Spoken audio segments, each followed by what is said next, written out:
Poquito. How are you?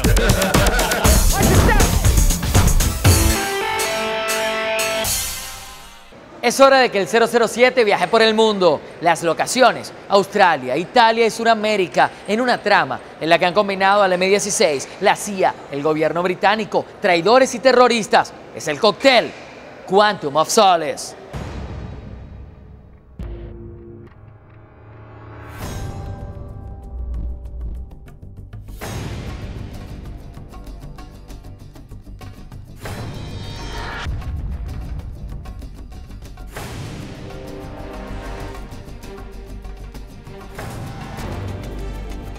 With shooting now completed in Panama, the unit are relocated to Chile and the European Southern Observatory, high up in the Atacama Desert. It's a space observatory. The air is pure. There are stars from horizon to horizon. The Atacama Desert where we are is probably the driest place on Earth. So there's no way for life to exist here. We saw a butterfly this morning, but we think the Bond company brought it. And then they have this extraordinary hotel which is for the astronomers to stay in. It's beautifully designed because it sort of melts into the landscape. It's pure Bond. You know, we're shooting in a desert, and that's sort of a reflection of Bond's character himself, because the desert always brings along a certain loneliness and certain solitude, and that solitude and loneliness sort of reflects who Bond is at this point. Part of the aerial sequence will be filmed here to tie in with the scenes shot in Mexico. June 2008, and the film unit finally returns to Pinewood Studios to shoot the explosive end sequence. It's the end of a long journey for both cast and crew. Quantum of Solace has spent more time on location than any other Bond film.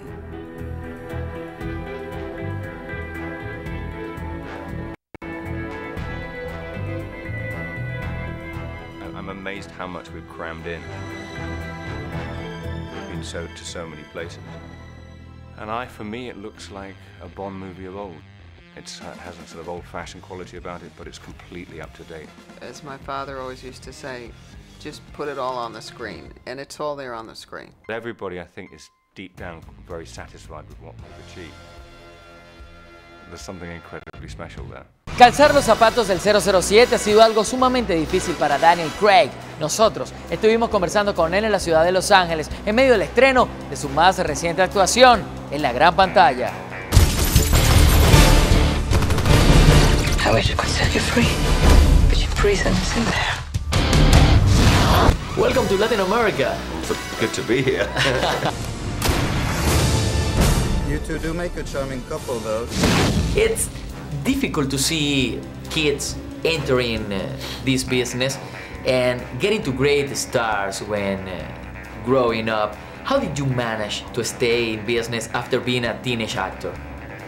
I've just continued to do what I've been doing as much and loving to do what I do. I've always loved the job, and I've always tried to apply, my love of the job into the job, and it's paid off, I suppose. It happened slowly. It didn't happen immediately. I always managed to make a living somehow, scrape by, and that was the only thing. That was the important thing. Okay. When the producers launched you for like the new James Bond, you had to face a campaign full of disqualifications, like the one of being too tall or too slim or too blonde. Too short might have been more too short? Yeah, maybe. I'd love to be too tall. How did you cope? All of that. I didn't worry because there's no answer, is there? What can I say? I'm not, being blonde, I wasn't going to dye my hair. There's no answer. I tried to make the best movie we could. That's what we did. We set out to do it, and that's all we cared about. Talk to us about the difference between the action scenes in Casino Royale and the ones in Quantum. Which of them was more demanding for Daniel? It's difficult to say. They all were very demanding because they were very different. But we set a bar in Casino Royale. We learned a lot in Casino Royale, and what the stunt department learned is that I wanted to do as much as possible. So I tried to do that in this movie. But it's a collaboration of many people. over months and months and months to get the action sequence to work. The physicality was the hardest thing. I had to just get into the best shape I could and keep in the best shape I could and try not to get injured. That was the deal. We have heard that it was your father that took you to see James Bond, the one interpreted by Roger Moore. What's the difference between that Bond and the one brought on the screen by Daniel Craig? I mean, very different. I mean, my interpretation is always going to be, I would never kind of go back and look at those Bonds and sort of copy anything, but I would steal things. I'm not a problem with that, because I think there's some brilliant things in those movies that I think we try and use, especially the going on location and the Bond, the fact that it's a Bond movie. But you know, this is a Bond for now. It's a Bond of today. But we use the style and the mood of Bond movies in this movie, because that's what makes it James Bond. We'll need you to get rid of him. When you can't tell your friends from your enemies, it's time to go. Yeah.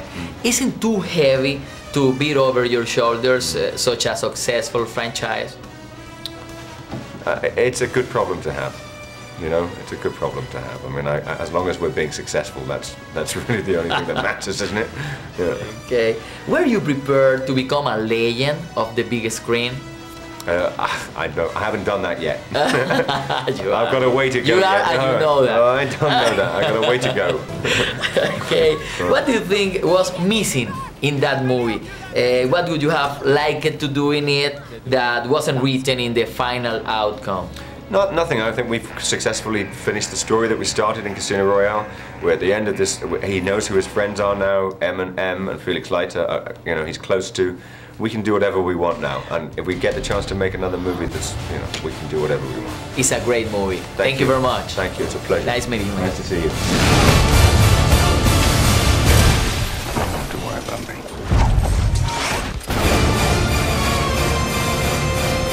Gracias a todas las personas que hacen posible llevar estas imágenes hasta ustedes, a nuestros amigos de Columbia Pictures en Hollywood, en Venezuela y en Latinoamérica. Muy pronto estaremos de nuevo muy cerca de ustedes, exactamente dentro de la pantalla de su televisor. Nos vemos en 7 días.